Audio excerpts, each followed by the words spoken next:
Well, my name, it is a number, it's on a piece of plastic film, and I've been growing funny flowers outside of my little windowsill. Don't you know, I'm a 2000 man.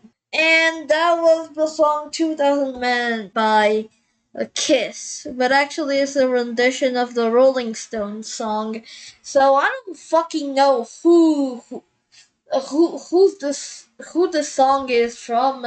So whatever, right? It's from the Rolling Stones, whatever, right?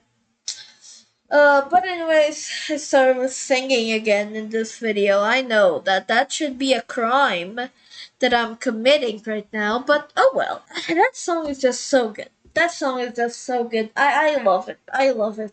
But anyways, hello viewers and welcome to this week's Arvvor's Weekly Yap, the seventh. The seventh edition of Arvvor's Weekly Yap. Can you believe that? It's been 7 episodes that I've edited. 7 weeks, actually.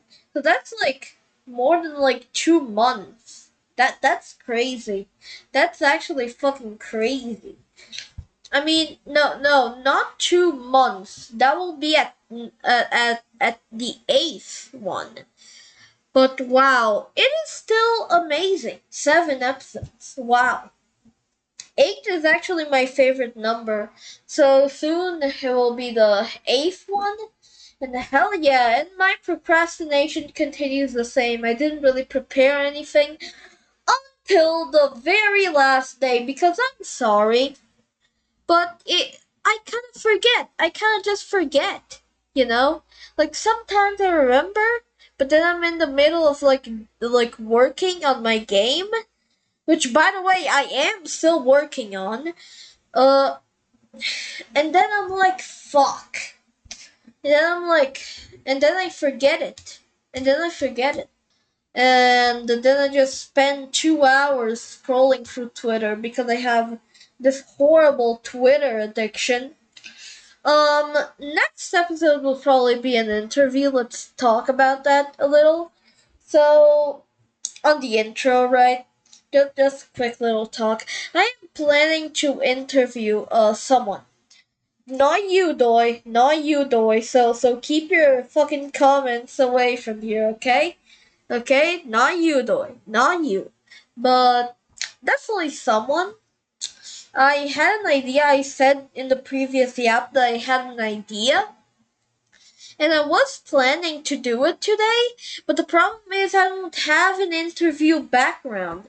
You see, this is the normal one. This is the TV one. There's currently nothing there because I'm not recording anything.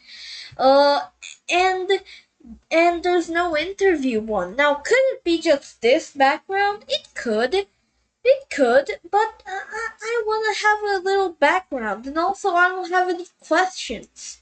I would need to have a questions for the person that I'm fucking interviewing.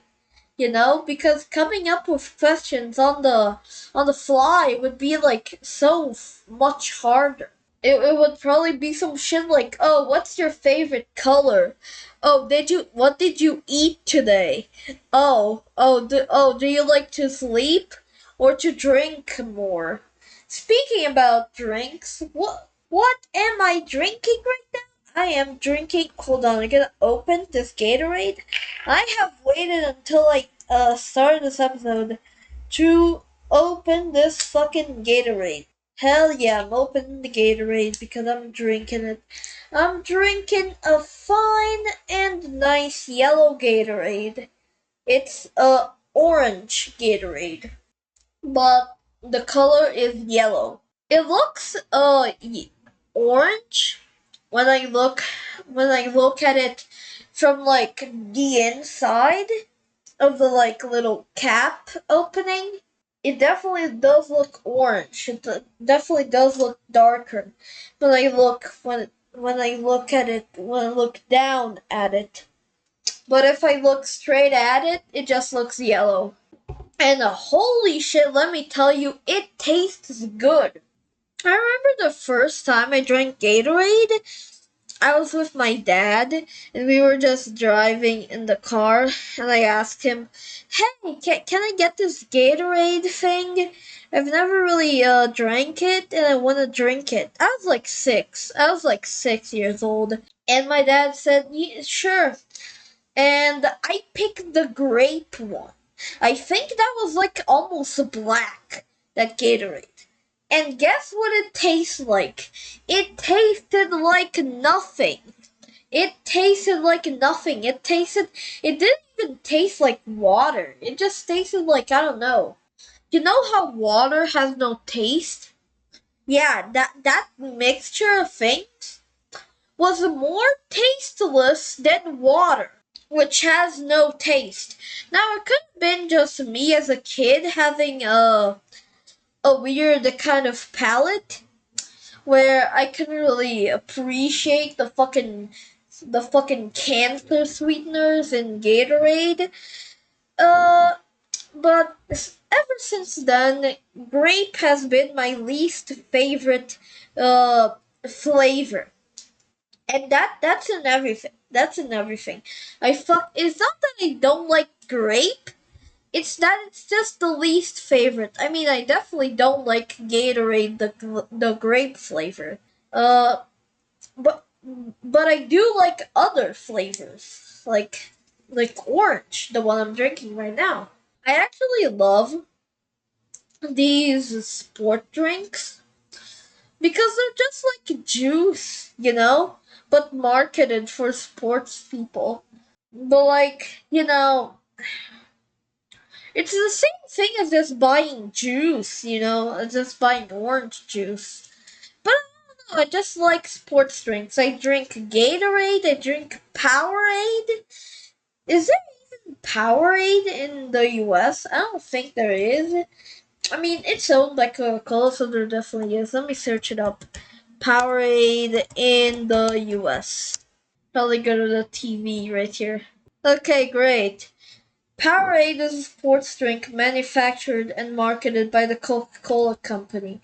First introduced in 1988 as a direct competitor to Gatorade, which is owned by Pepsi. Oh wow. It is designed to help athletes, blah blah blah, blah whatever. You get the point. You get the point. You get the point. It does exist in the US. Wait, there's a website? There's a website? Hold on, I need to show you this. 50% more electrolytes versus the leading sports drink. Are we fucking serious? They're trying to overtake Gatorade, man. They're trying to overtake Gatorade. That's crazy. 50% more electrolytes versus the leading sports drink. And then you see how there's that big asterisk? Also, this is an image. This is an image. Wow, incredible. This is a fucking image. Okay. I mean, I guess, right? Yeah, I guess you have to. But, look at this. Per 12 FL? What is a FL? What the fuck is FL? I get FL Studio or Florida. So I'm gonna assume that this is 12 Floridas. So yeah, 50% more electrolytes per 12 Floridas, alright? Nothing more. Yeah, and this it appears, this it just appears bigger. New Powerade Power Water.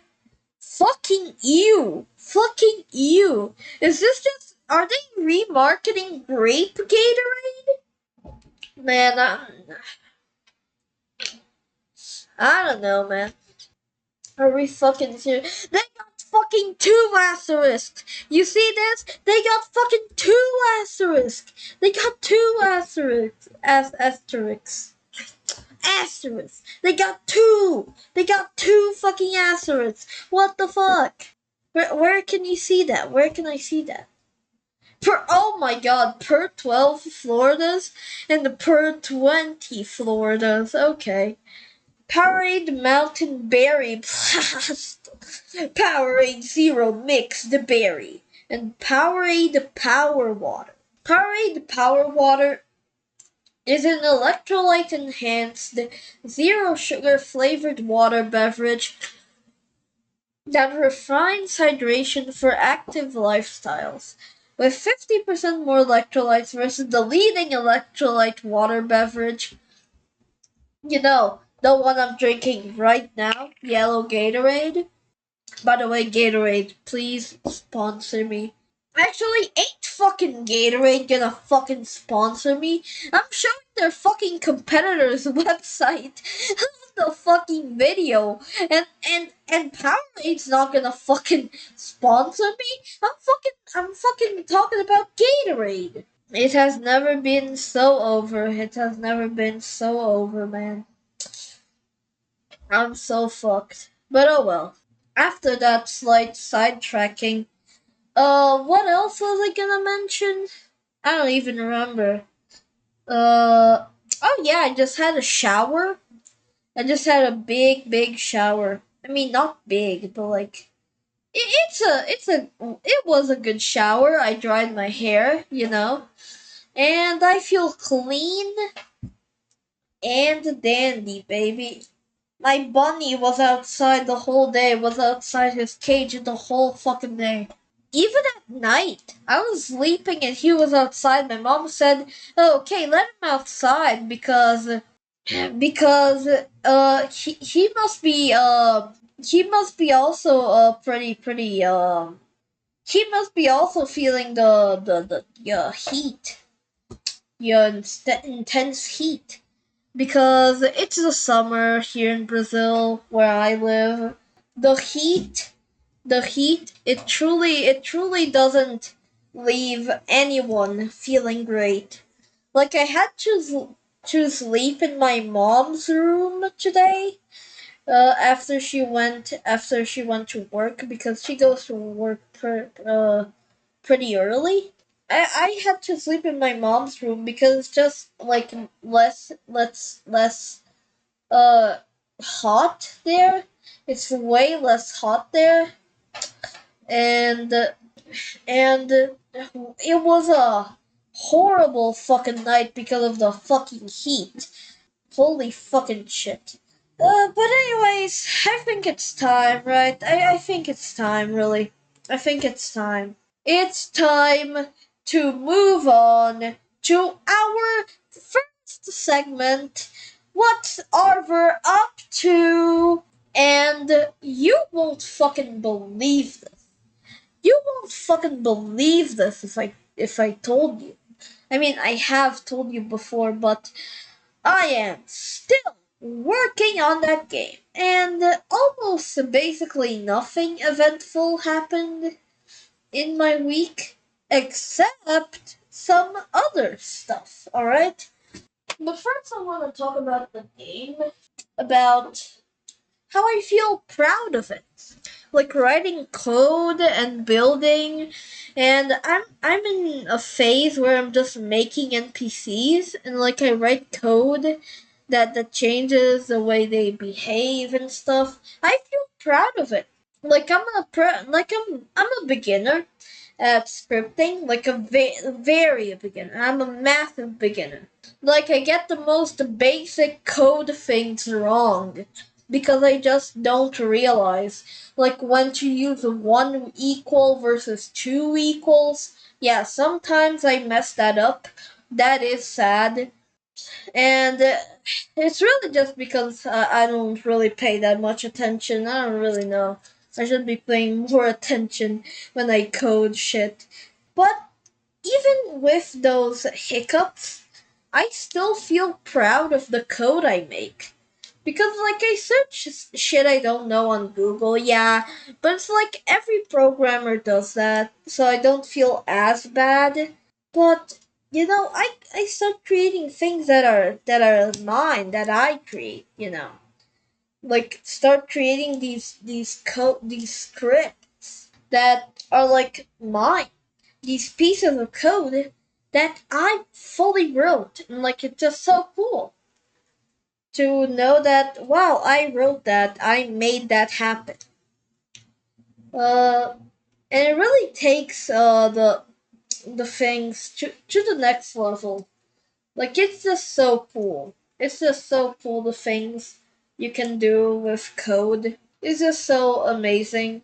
I don't know if you guys know, but I am a massive tech nerd. I mean, not massive, because I don't really know code. I mean, I do know code, but it's like Lua, and like, not JavaScript or other languages that people actually use, you know? I'm not really deep into that, but I do know like software stuff. Like I know more about the software.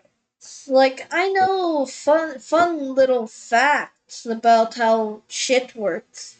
Like yeah, I'm a little bit of a nerd. I'm a little bit of a nerd, and I like learning about the world of tech. I really do. Now, when you tell me about hardware, shit about hardware, I don't know anything about hardware, man. I'll be honest. Like, I know maybe the parts that are inside a computer, but like, even that, I like, don't even have memorized. And I don't even know, like, I don't know shit. I don't know.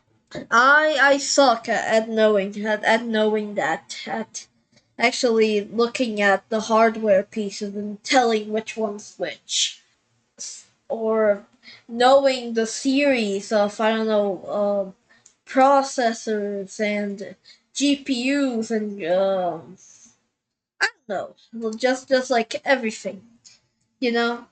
Like I suck at hardware, but I know quite a lot about software. But other than being a tech nerd, and the writing code and the building uh while working on my game, I also found some cool songs because I like listening to new stuff. I like listening to stuff. I really like it. And this week I decided to listen to the whole Dynasty album by Kiss because their song I was made for loving you, baby. You were made for loving me. I just love that fucking song. Beautiful song. I fucking love it. It sounds good. It's catchy. It fucking it. I truly don't have any complaints about it. Like it's great. So I decided to listen to the whole album. And the whole album is amazing. It's just as amazing as that song. 2000 Man has become my new like I like 2000 Man more than I Was Made for Loving You. And I know that that's a cover. Like I already went on the lyrics page, on the Genius page, uh to like sing that part you saw. You heard me singing. Yeah, I had the fucking lyrics page open and the music open and the song open because I don't really pay attention to the lyrics sometimes, and I just don't understand them most of the time, I'll be honest. So yeah, I really liked the Dynasty album. I really liked it. I also found another cool song that's more of like art, like I don't know how to say it. It's like more contemporary, it's more like contemporary art, I would say. Is that word even right? Contemporary? Yes. Contemporary, current, modern. Yes, modern art. It's more like contemporary art. And it's because the name of the fucking song is Thank God for Slots. Something that you wouldn't really hear being said back in like what 1960s. Like I don't know, maybe some activists would say that, but then they would be like burned or put to the guillotine or something. I don't know. But you definitely wouldn't catch someone saying thank God for slots like like like 60 years ago, right? So that's why I say it's modern, right? And also not just because of that, it's because the whole song is based off of people that have written off of writings on bathroom stalls. Not joking. Right, like people who have written like random fucking sentences on bathroom stalls. And like that's just so beautiful. That's just so beautiful. And basically the song follows like a bunch of like insults to a woman, presumably, that's like a slut. That's like a slut. And they say like, "Oh, you're lucky to get raped." Like shitty sentences like that. Shitty sentences, horrible sentences, and really. And then towards the end of the song, it starts getting, yeah, I'm a fucking slut. So what?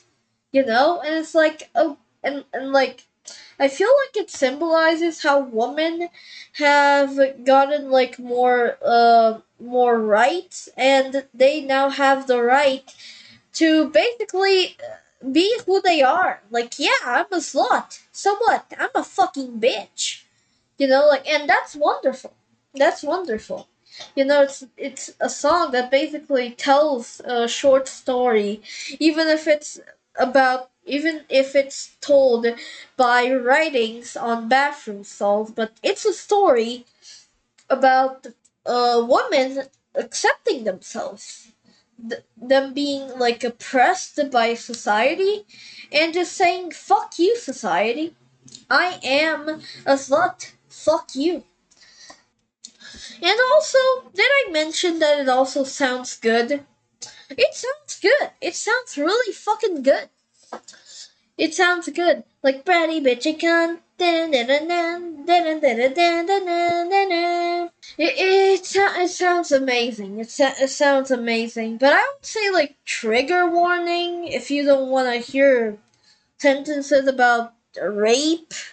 I don't know, like kill yourself, because a bunch of times there's the lyric that just says kill yourself. How about you kill yourself? You know. So like if you get triggered by that kind of stuff, then I definitely would recommend that maybe you don't listen to it. I don't know if it works that way. I don't know if it works that way. But I don't know, just check the lyrics first, maybe, and then see if you wanna listen to it. It's fine if you don't. It's a good song, but you know, it's impossible to please everyone. It's impossible. If the song is not for you, that's completely fine. Anyways, moving on. No, not to the next segment, but to another thing I did this week. Because it is actually the most interesting. So, I like to keep up with some drama, you know? Like, I don't do it often. Like, I don't like streamer drama. Like, oh, Black Boy Max or Asmongold or those streamers. I honestly just think they're dumb. Like, even the left wing ones. I just don't like them. Like, Kaisen. I Showed Speed. I Showed Speed is the only streamer. I Showed Speed is the only streamer. Well, big streamer that I don't think is dumb, or I don't know, like just stupid in general. Like I say streamers, but I mean the big streamers. I don't mean all streamers. I mean those big streamers that like do just chatting and they are just fucking stupid and they harass people. Like like those type of streamers like Aiden Ross, you know, like Kai Cenat is less stupid, but I still think that he's kind of like just misogynistic and homophobic. It's clear that he's not like very uh fond towards gay people or women in general. But like he's trying to better himself. He's been on this arc where he tries to better himself. And yeah, it's nice. But I was talking, yeah, I don't keep up with these streamers that do drama, and also I don't keep up with celebrity drama. Well, what drama do I keep up with then? If you guessed, a bunch of characters are literally the same guy with different wigs. Bing, bing, bing, you got it right. Yeah, have you ever heard of Bistro Huddy? Because if you haven't, you're definitely missing the fuck out. It's made with this guy called Drew Talbert, and this guy has some acting skills. Like I swear, his acting is so good. But let me explain what Bistro Huddy is even. Bistro Huddy is basically this like series of like sketch videos he has where it's based on his like, well, as his bio says, his videos are all based on like his experience of 29 years being a waiter. I don't remember if it was 29 years or 19. I don't remember. I think it was 29 though, which that would mean 30 years being a waiter. 30 fucking years being a fucking waiter. Can you believe that? I don't. I don't. I'm sorry, that is way too long to be a waiter. I mean, all respect to waiters, but holy shit, that must be such a shitty job to do for like 30 years. I'm sorry. Anyways, he has this series like of sketch content. And the restaurant that this all takes place in is called the Bistro Huddy. And it's kind of a series because it's all the same characters. Everything is the same characters. There's like let me list some of the characters I know. There's Nicole, Ruby, Bridget, Trick. There's also fuck Pickles, uh Joey, Nico, Harold. I don't remember anymore. Oh, there's also the customers. There's also the regulars. It's not just the cast, the crew. It's the customers too. So there's uh I think it's Tim and Pam, and then there's Poppy, and then there's other regulars that I forgot the name. I don't remember the name. But the point is, it's all the same characters. And it's a whole fucking series of sketch of little shorts. They're just basically sketch comedy. Like little short, little videos. And the thing about this is that decisions go on. They go on. Like I don't remember. I don't recall any like certain changes that changed the series forever in some way, but like it definitely goes on. Like the characters like definitely remember like past things. Like it's chronological. It doesn't just reset every episode. Well, at least that's what I think. But why am I talking about Bistro Huddy? But because, like I said, there was drama of it. And the drama, well, it's not really drama, as it is more like just people being mad at a series, just people reacting to it. I mean, I guess there is drama, but like only in the Bistro Huddy universe. So basically, in the Bistro Huddy universe, this guy, the boss called Terry, added comment cards, which are basically like just feedback, to the restaurant.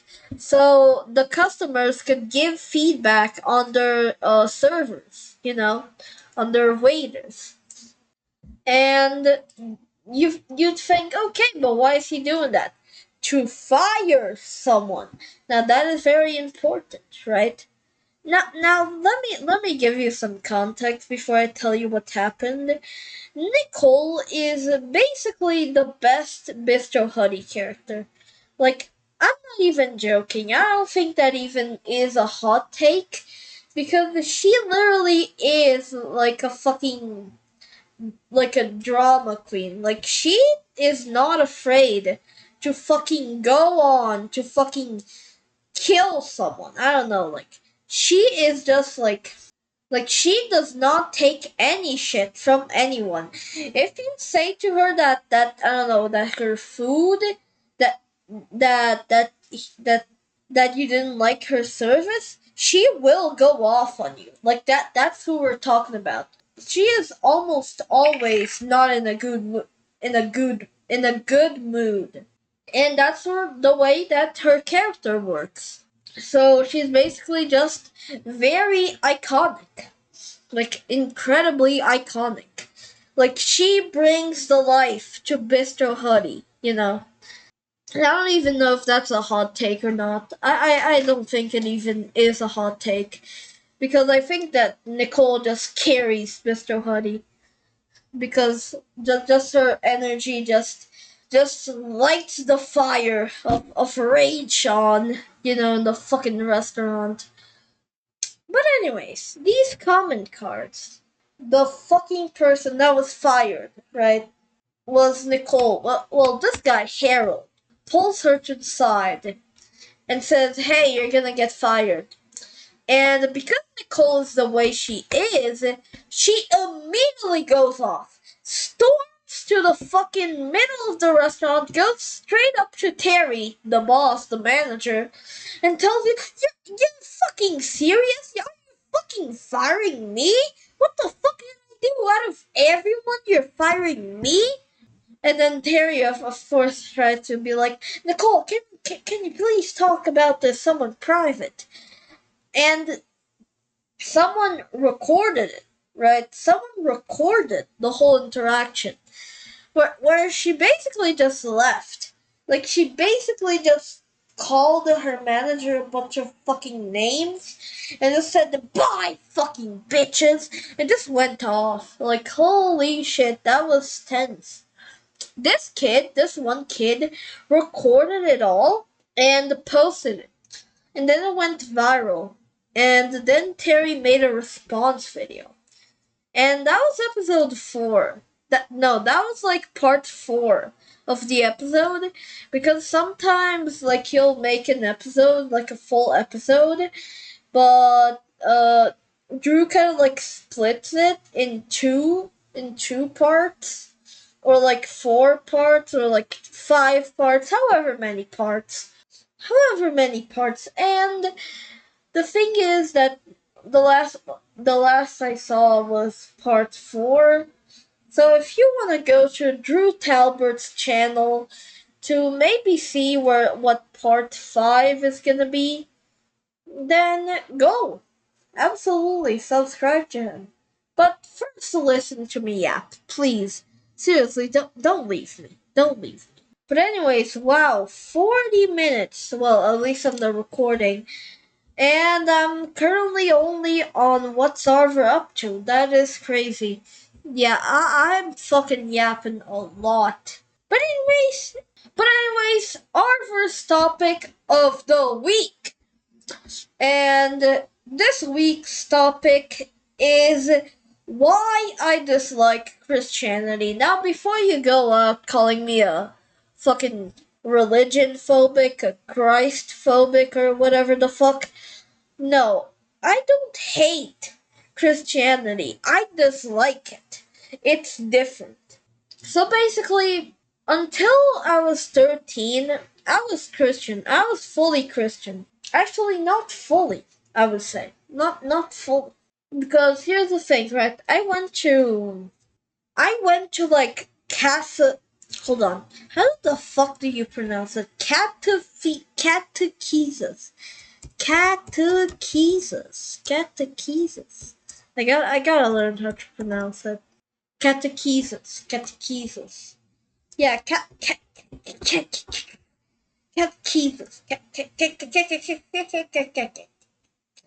Catechesis. So I went to catechesis. And here's the thing, right? Until like I was like 11, I didn't really doubt anything. Until I started questioning, I started being like, wait, what? This stuff doesn't make sense. What the fuck you mean? I don't really understand this. I don't really think that it was real. And on my last year of being of catechesis, I didn't believe in the church. I didn't really believe in Christianism. So now I'm an atheist. Like I don't believe in God. And that's fine, you know? But that's real fine. So why do I dislike Christianity? Because here's the thing. Like Islamism, I don't really care about Islamism. I don't really care. It's just so like whatever, you know. Like oh okay, it's a cool new religion. It's another religion. Whatever. Like I'm still an atheist. I don't really care about that religion. But with Christianity, it's different. Because like if I heard like a prayer in like I don't know an Islam prayer, like I wouldn't really care.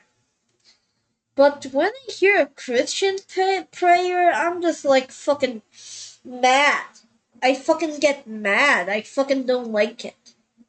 It makes me fucking wanna like fucking put cotton in my ears or something to be deaf because I'd rather listen to literally anything except that.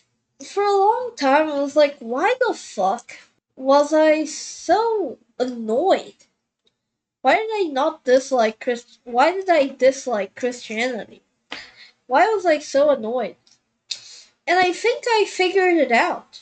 It was really just because I was forced to go to church.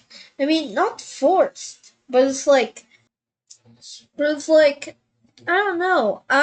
During catechesis, during my like last year, like 2 last years probably, I just like didn't feel like going.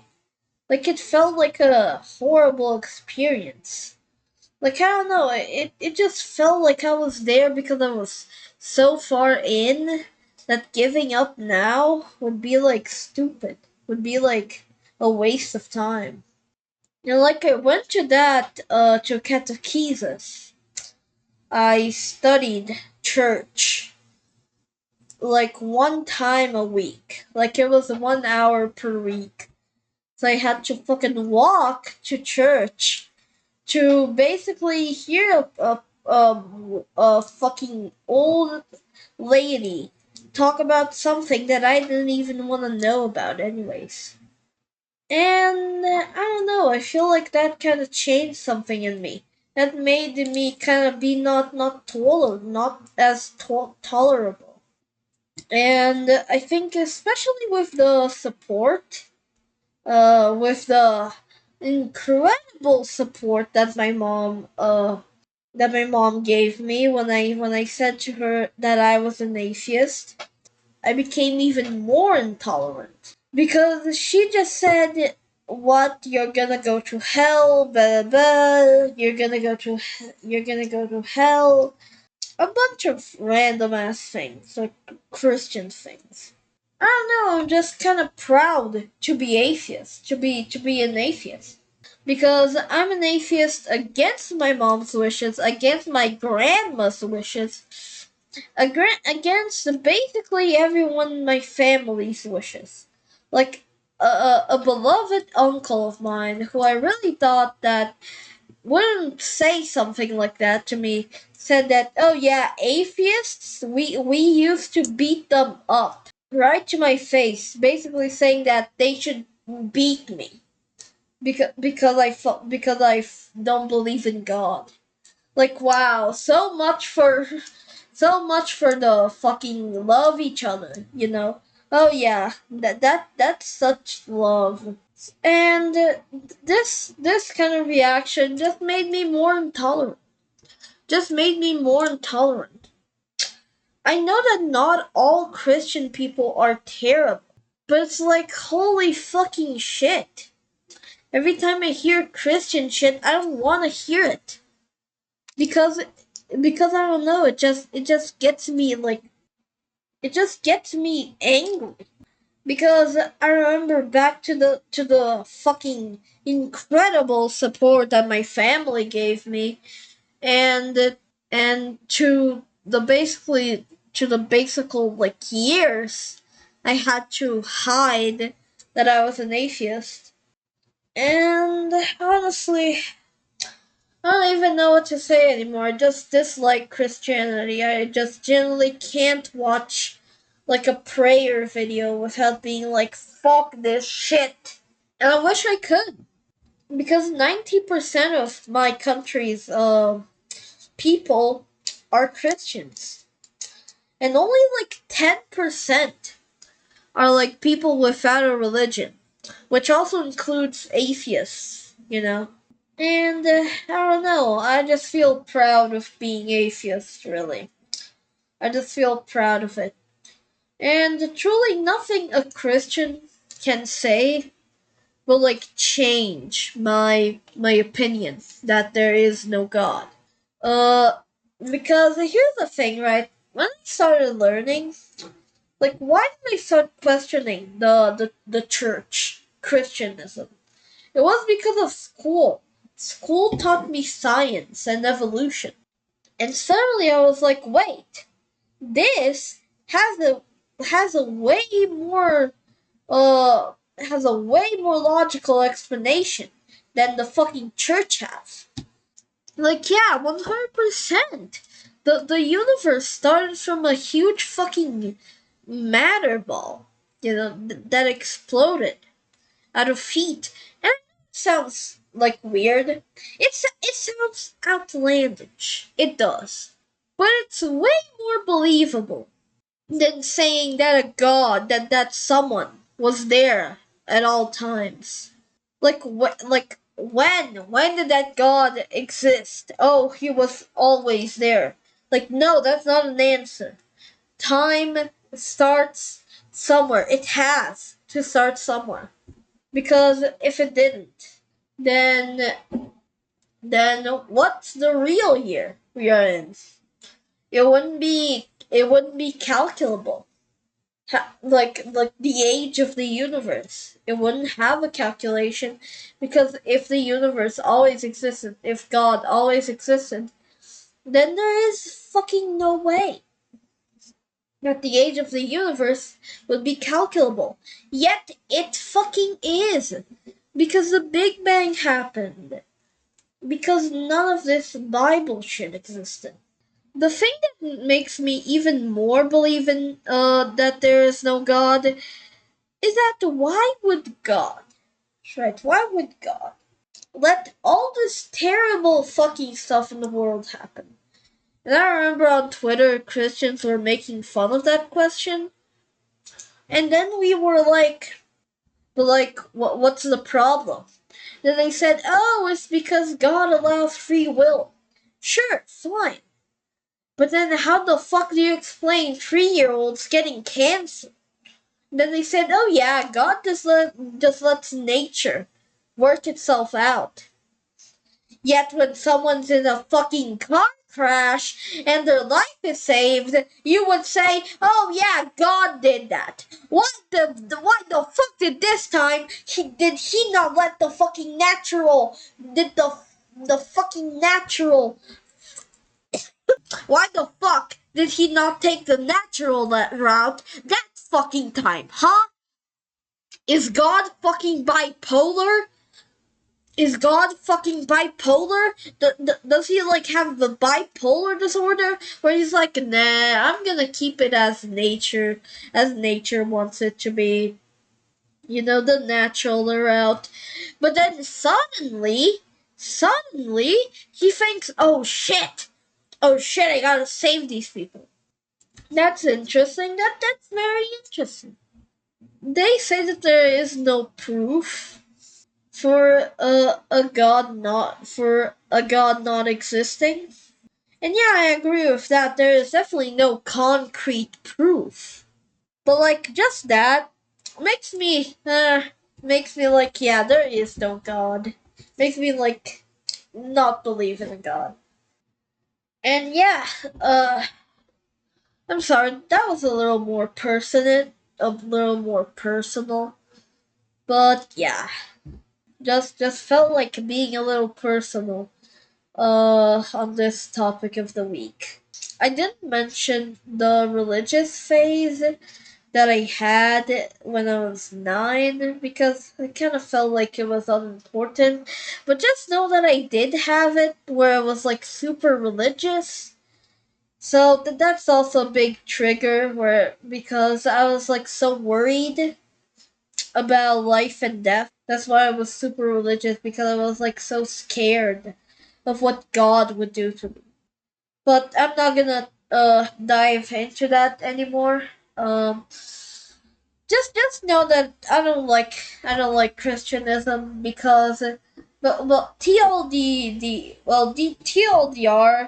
basically I don't like Christianity because I've been through so many obstacles that have been basically just Christians and I've been like forced into the Christian culture before. So I'm like, so I don't really like it because I was forced to see that.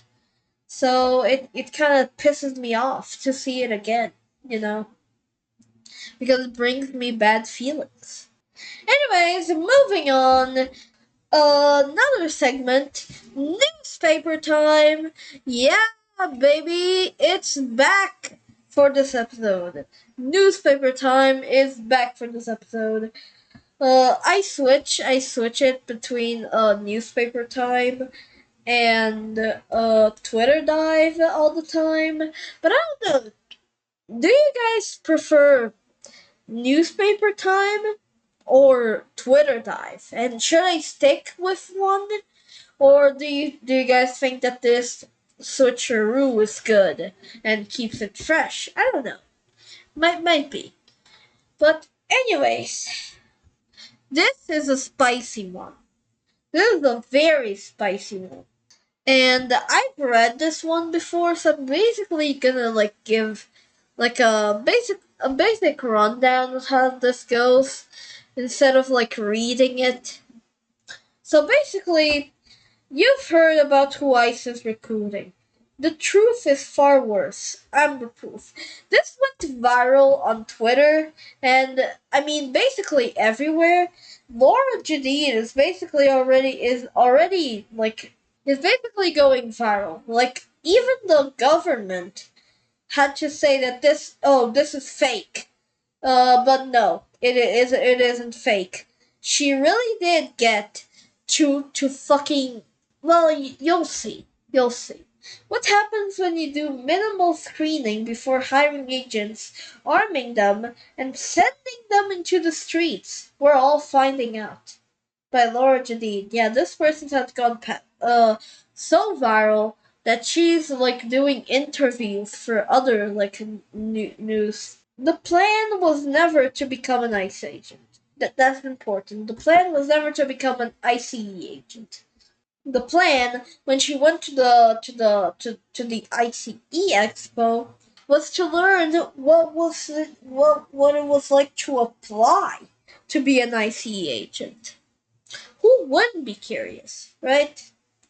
And here's the thing: she got she got her resume, right? Her resume pretty good was enough to tantalize a recruiter for America's Gestapo in waiting. I enlisted in the army straight out of high school and deployed to Afghanistan twice with the 82nd Airborne Division. So you think, okay, pretty good resume. However, she's the only Laura Jadid with an internet presence. It basically takes like 5 seconds to figure out how she feels about ICE, the Trump administration, and basically the country. In short, like she thought that her military background would be enough to get her in the door.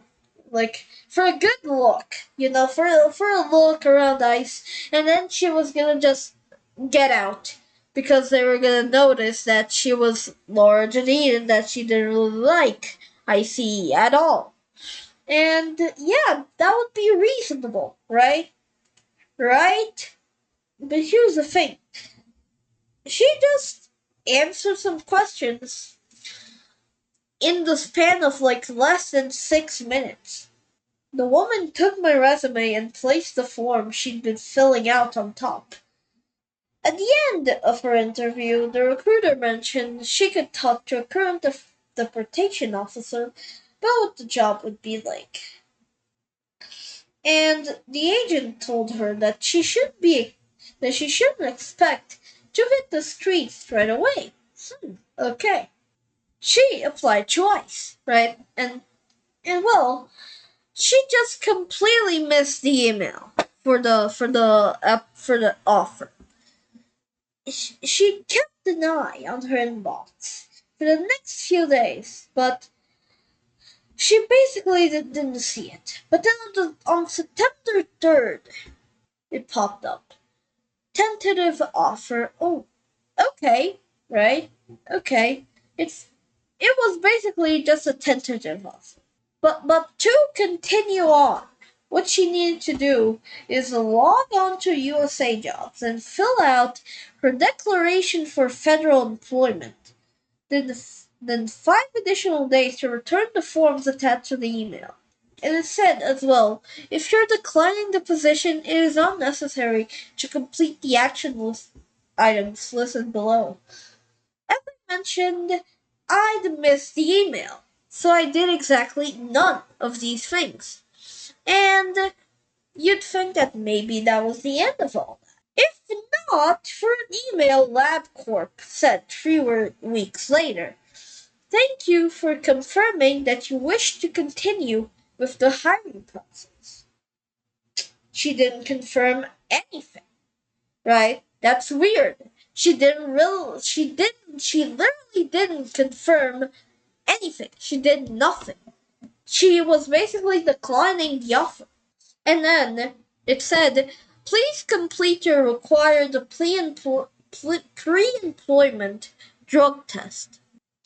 And now, here's where this gets even more strange, because cannabis is legal in the state of New York, and she had smoked some 6 days before the test. But she decided to just go. She traveled to her local LabCorp, peed in the cup, and waited for a call, basically telling her that she failed. She logged, and 9 days later, she just logged into USA Jobs and checked her application to see if her drug test had come through. And she says, quote unquote, what I actually saw was so implausible, so impossible, that at first I did not understand what I was looking at. Somehow, despite never submitting any of the paperwork they sent me, not the background check or identification info, not the domestic violence affidavit, none of it, ICE had apparently offered me a job. It basically showed that she had accepted the final job offer, and her onboarding status was EOD, entered on duty, the start of an enlistment period. I moused over the exclamation mark next to onboarding, and a helpful pop-up appeared. Your EOD has occurred. Welcome to ICE. Yes. She was fucking accepted. That is just unbelievable. Unfucking believable. She got hired by ICE, being a publicly Googleable person that does not like Trump at all, and having smoked fucking weed, and having not sent anything, any fucking forms, confirming that she wanted to continue with the job. So that is just insane. That is just insane. By all appearances, she was a deportation officer. Yes, without literally doing nothing right nothing right except her resume. Except her, like, resume. Which, I mean, like, that's not enough. They asked for the drug test, they asked for forms, they asked for. They didn't even background check her. And that's just insane. You shouldn't be happy about this, that a journalist who is openly anti Trump and anti ICE was hired. You shouldn't, because if they miss the fact that she was all that, who didn't fill out her paperwork, she didn't fill out any of her paperwork, might have even failed the drug test. What else are they fucking missing? So, how many convicted domestic abusers are being given guns and sent into other people's homes? How many people with ties to white supremacist organizations are indiscriminately targeting minorities on principle, regardless of immigration status? How many rapists and pedophiles are working in ICE detention centers with direct and unsupervised access to a population that will be neither believed nor missed? How are we to trust ICE? How how are you gonna trust ICE? Because if they hired a fucking journalist that is anti-Trump who didn't fill out her paperwork, then who else are they hiring? Think about that.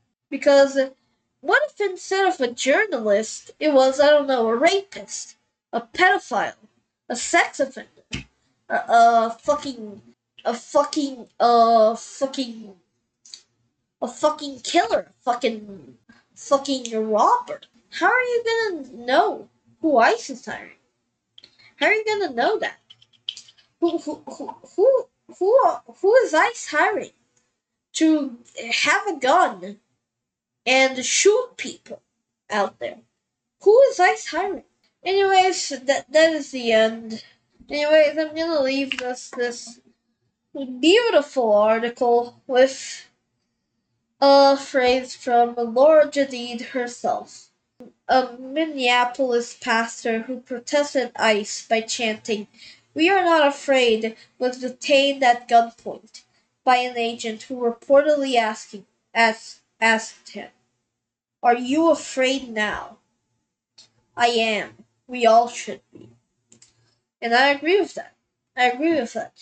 You Americans all should be afraid of ICE. I'm in Brazil, thank fucking lesbians. That is just disappointing. That is just scary. That is just scary. That is just fucking scary. That is horrible. Horrible. Horrible, horrible, horrible. Like, if there are people out there who have, like, a criminal fucking record, that have guns out there, they're basically increasing the crime that happens in America. Exactly what ICE was supposed to reduce. They're fucking increasing. It was never about keeping Americans safe. It was about race cleansing. It was about keeping America white. It was never about keeping people safe. Let's move on to another politics article because, oh well. This person right here, which I'm not even gonna say the name of, I'm not even gonna try out of fucking hate, presents Trump with her Nobel Peace Prize medal. So Trump heaped praise on the Venezuelan opposition leader for presenting him with her Nobel Peace Prize for the work I have done. Now, if this isn't just a gift, if this isn't just like some like bribery shit, like saying, "Hey, please don't go too hard on us," because I'm sorry, but I don't think that bombing a fucking country and getting the president fucking and arresting the president is good. I don't think that's good at all. I don't think that's peaceful.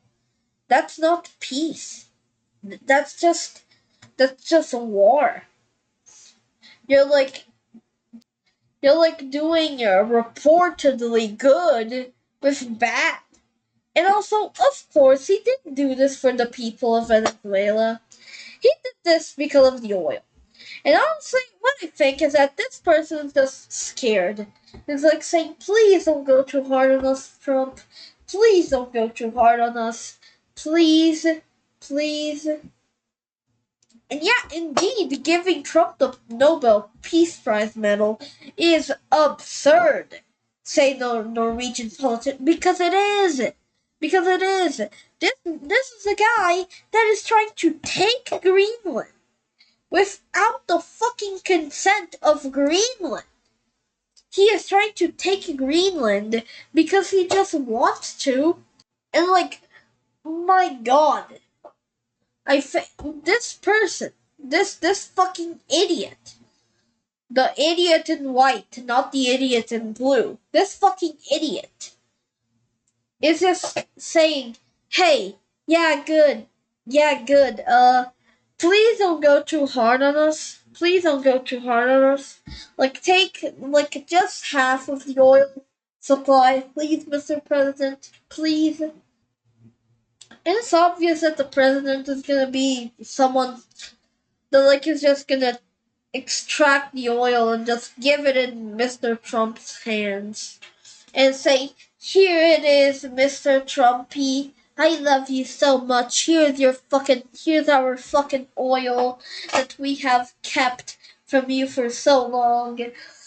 Will the economy of Venezuela get better? It might. I highly doubt it, though.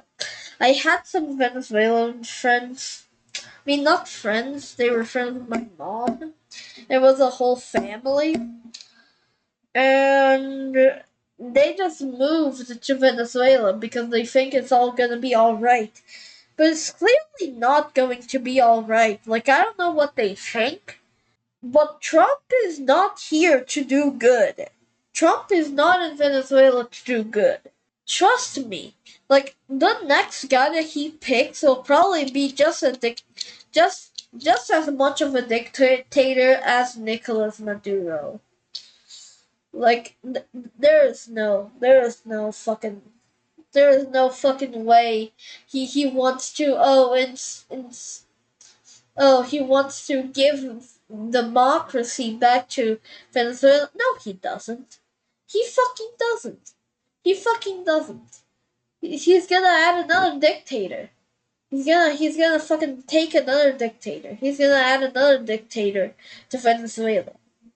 It's gonna be someone that gives them all the oil. So I think that really this is just like bribing. Maybe it's either this woman. I think she probably just like bribes him with this to like say, hey, Mr. President, can you please put me as the next dictator, please, please. Yeah, she's the Venezuelan opposition leader, which means that, yeah, she's definitely gonna be the next dictator. Honestly, this is just so fucking weird. Like, this is just so fucking weird. Like, are we serious? Are we serious? Such a wonderful gesture of mutual respect. No, Mr. President, she's trying to bribe you with a fucking award thing. I don't know. Maybe this came with some oil gallons, I don't know. But anyways, moving on to a non-political topic, and it's Hightail tops Twitch as most watched game on early access launch day. Dare I say that Minecraft is fucking fucked because Hightail is bringing some like competition. Because look at these detailed, look at these detailed, models, you know? They're like all very detailed, all very nice. And I know that some people really don't care, don't don't really want this, that don't really like this art style. And I do understand, but I think that Hightail will cause Minecraft to wake up, because Minecraft is definitely threatened by Hightail. There's no doubt in my mind that Minecraft feels kind of threatened. I mean, of course Hightail isn't gonna take over Minecraft. Minecraft isn't, but here's the thing. Gamers now have an option. People now have an option to say, hey, fucking Minecraft. Hightail is better than you, so get better. I saw gameplay and holy shit, there are great fucking structures that look so fucking beautiful. And there's so much more customization, and so many more enemies, Like it's a much better world. Did you see this? Hightail topping Twitch as a most watched game on the launch day? I mean, this might be launch hype, just like how Silksong did this. But that was a story game. This is a sandbox game. And sandbox games, you don't just stop playing, right? I mean, maybe you do if you lose the fun in it, if you don't want to anymore. This is really interesting. I really think that this is very, very interesting. But if you don't know the story of Hightail, basically Hightail, it was a whole thing. 9 years ago, they announced 9 years ago they fucking announced Hightail. It's by Hypixel Studios, the same people over at Hypixel, the fucking most popular Minecraft server ever. And they decided to make a game where it was it fixed basically everything that they thought that was wrong with Minecraft. And I'm definitely seeing it since they have whole fucking mod center and thing. You can actually see a fucking mod launcher. And it's so fucking cool. It's so intuitive. It's so easy. And some people have said that this feels more fun than Minecraft. Now I think that this is definitely just uh because of the hype. Maybe, it's gonna equalize out, but I don't know. Maybe Hightail is kind of better than Minecraft in fun. But the game managed to pull over 420,000 viewers during its early access launch day, with many quickly flocking to try out the sandbox action adventure game from Hypixel Studios after almost a decade-long wait. Yeah, almost a decade long. Because I think, yeah, 9 years ago they announced it, and then in 2020 Riot Games bought it. Yeah, they bought it in 2020. Like, and it didn't go right. It didn't go right. And they canceled it, and they canceled the studio. Hightail was dead. Right, Hightail was gonna be just a dream. But then Simon, the guy behind Hypixel, it's the fucking boss. He said no, we're not gonna let it die. He bought it back from Riot. He bought Hightail back. The whole IP back from Riot. And he just kinda added some finishing touches and made it better. Before Riot took over the game, he reset the whole fucking game to before Riot took over the game, and basically just added some stuff to make it a little bit more polished. It's not fully finished, but it definitely is more finished than it was 6 months ago. Even with the drop, right? the numbers are still massive, especially considering the game isn't even available on Steam yet, and isn't free to play either. For comparison, the title is still surpassing big contenders in the gaming realm, such as the likes of GTA 5, League of Legends, and Arc Raiders. Now, in the moment, this is crazy because Hightail is not even on Steam. And like that was something that Simon addressed, and he said, "Yeah, we're not gonna put it on Steam for now. And we're just gonna make it through our own launchers. We're just gonna publish it on our own launcher on Steam." And honestly, that's a fair choice. That's a completely fair choice. Like, yeah, sure, you don't need Steam if your game is already pretty hyped up. Like, you don't need it. Like, Steam would definitely be better. Steam would definitely be more convenient. However, it doesn't mean that no one is gonna install it just because it's not on Steam. Because, I mean, you're really not gonna experience a game just because of the launcher. Like, seriously? No. You're gonna put up with it. Anyways, time for random Wikipedia. Random Wikipedia. Now, here's the thing about random Wikipedia. I just want to show something real quick to y'all. So there's this birthday thing. Who is hiding in the globe? Right, you see if you refresh it, there's this thing. Like, what the fuck is that? What the fuck is that? Who is hiding in this globe? Who is hiding in it? So we click this. And it says a special friend is dropping by for Wikipedia's 25th birthday. Lots of surprises and no spoilers ahead. So basically, what's gonna happen is that there's gonna be this little guy around Wikipedia, and it's just gonna be like the Wikipedia mascot, which I don't even know who the fucking Wikipedia mascot is.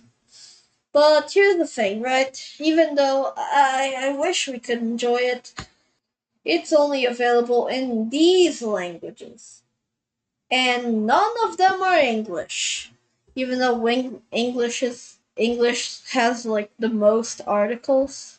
So yeah, I don't know what happened here. However, there's there's this cool thing that we can still see. 25 years of Wikipedia. So it was just another day, 15 January 2001. Jimmy Wales booted up his computer and wrote the words "Hello World" into a blank website called Wikipedia. Its name came from the wiki software developed by Ward Cunningham. Jimmy was optimistic, but he knew he was taking a risk. Nobody knew if the encyclopedic experiment would succeed. Against all odds, it has. So basically, what this website says is that Wikipedia is the backbone of knowledge on the internet, right? And it started out as a dream. It just started out as a dream. It started out as something like, what if we could encapsulate, like, all knowledge on a single website? And it has worked surprisingly well. I gotta give it to Wikipedia. This has worked so well. I mean, look at this. Look at all this information. Look at all this information. The fact that I can just click random article and there's a bunch of fucking articles that I can fucking see is just amazing. It proves that there is so much material that Wikipedia is indeed the backbone of knowledge on the internet. And here's the thing, it's edited by people like you and me. It's edited like normal people. It doesn't get edited only by like experienced people. No. It gets edited by people like you and me. Now that doesn't mean you should go out and edit Wikipedia pages. You should probably put some research in it first and get notable things first, you know?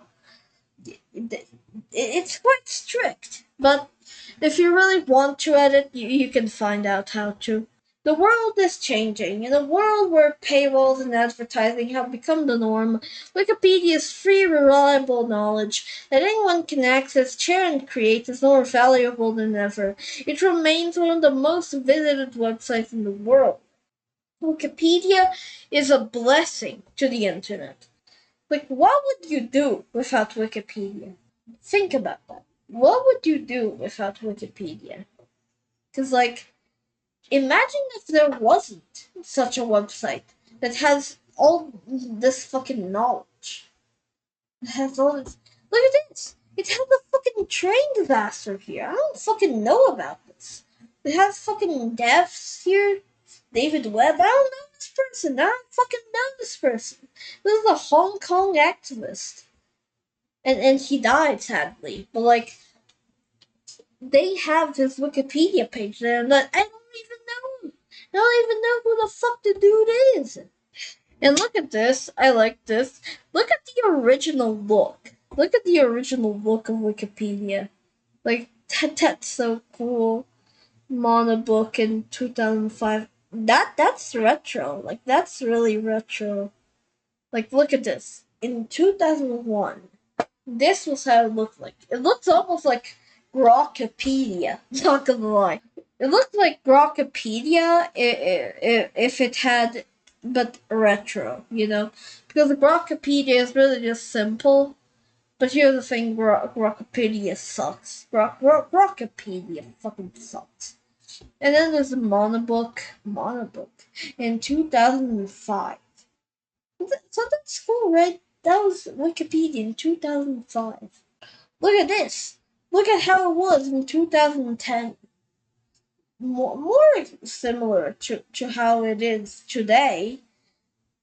This is the mobile web in 2015. In 2025. It's better now, right? Anyways, there's this quiz. Holy shit. I guess it's gonna be kind of a take this quiz to find out which Wikipedia of the future are you. But let's start, right? What do you enjoy reading for fun? Books about aliens, graffiti on the walls of tourist spots, the ingredients list on candy wrappers. Uh, oh, for fun, in quotations. I don't know, not spoilers.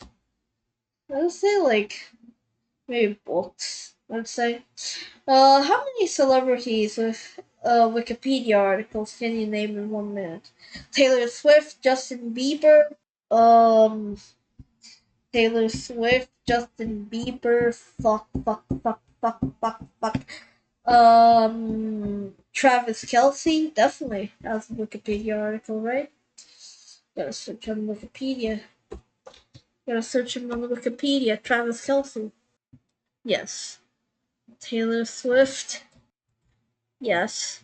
There Justin Bieber? No, Bieber. Yes. Kim Kardashian. That's four. Um. Fuck. The president, Donald J. Trump, J.D. Vance. He probably has one, right? Yeah, he has. Hillary Clinton. That's Hillary. That's six. Oh wait, in 1 minute. Oh wait, I've been naming celebrities for enough. I guess 11.5. Oh no. What would you do when you're on Wikipedia? I read the first paragraph and jump to another article. I go right to personal life or controversies. I scroll down to the bottom. No. I keep 5 tabs open from related articles. Yeah, that's probably what I do.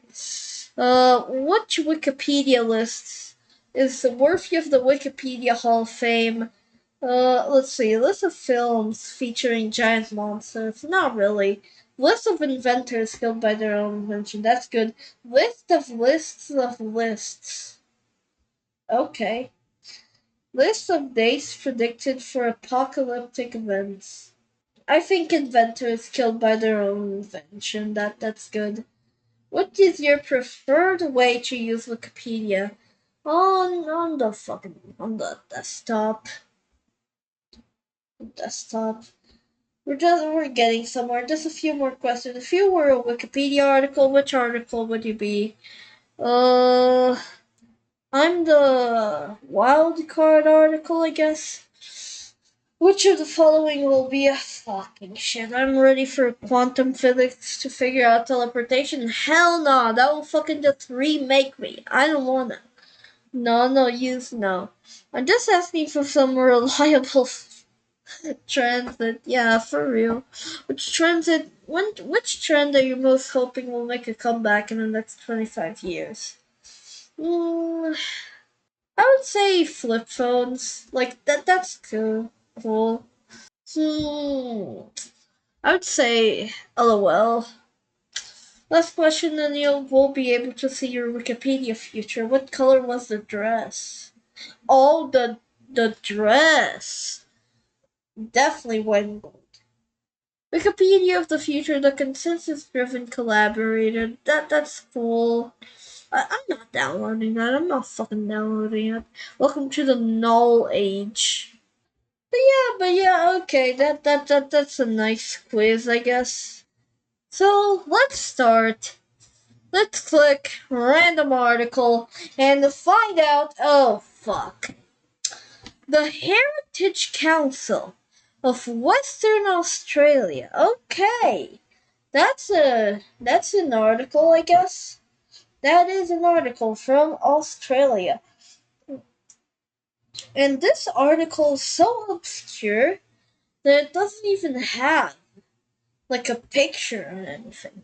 But anyways, the Heritage Council of Western Australia is the Government of Western Australia agency created to identify, conserve, and promote places of cultural heritage significance in the state. That's interesting. That's very interesting. It's actually so interesting because the Australia is like marked by indigenous people, you know, because because they were there and then the colonizers kind of like fucked it up. So having a heritage council is actually pretty nice. Prior to its creation, considerable variance in policy and political controversies arose over heritage issues in Western Australia, the Barracks Arch and demolition of buildings in the Perth Central Business District. Okay, it was preceded by the Western Australian Heritage Committee. What's the difference? It was involved in the Australian bicentenary and setting up of the Western Australian Heritage Trails Network. Yeah, I don't understand what's wrong. I don't understand what's wrong with that. I don't think anything was wrong. It was created under the Heritage of Western Australia Act, so 1990. That's very recent, actually. That's very recent. That's too recent. Like, are we serious? In 1990?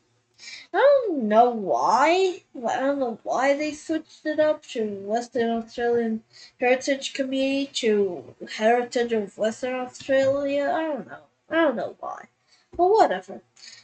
The council records and lists places that are listed in municipal heritage inventories. There are significant local communities, but which do not gain state level status. Okay. It is sometimes incorrectly confused with the National Trust of Australia, a non-government body which also assesses and classifies heritage places and buildings for inclusion in its own register. It also quite distinct from the Perch. It also quite distinct from the Perth City Council body Heritage Perth, which deals with the city of Perth heritage issues. It has had various publications during its existence. It is also involved in the annual AWY Heritage Awards. I really don't know what to say here. Except that's cool. That's cool. Yeah, really, that's all I can say. Like that's interesting. That's really interesting. That is really nice. And that Australia, well, Western Australia, has a whole council for this. Has a whole council for finding heritage stuff, like for declaring like heritage places and managing that part of Australia. That's really nice, because it's keeping the culture alive and not dead. It's not letting people forget about the culture because it's Australian culture, and that's really nice. That's really nice. I really like that initiative, that council. But anyways, it's time to say goodbye. It's literally it has been 2 hours like of unedited yapping. 2 hours. I'm not joking. Well, I mean, maybe some minutes. Like I did go to the bathroom, but I cut that out. But I hope you enjoyed it. I hope you enjoyed it. I really hope you did. And yeah, I guess see you later, viewers. See you in the next week. Goodbye.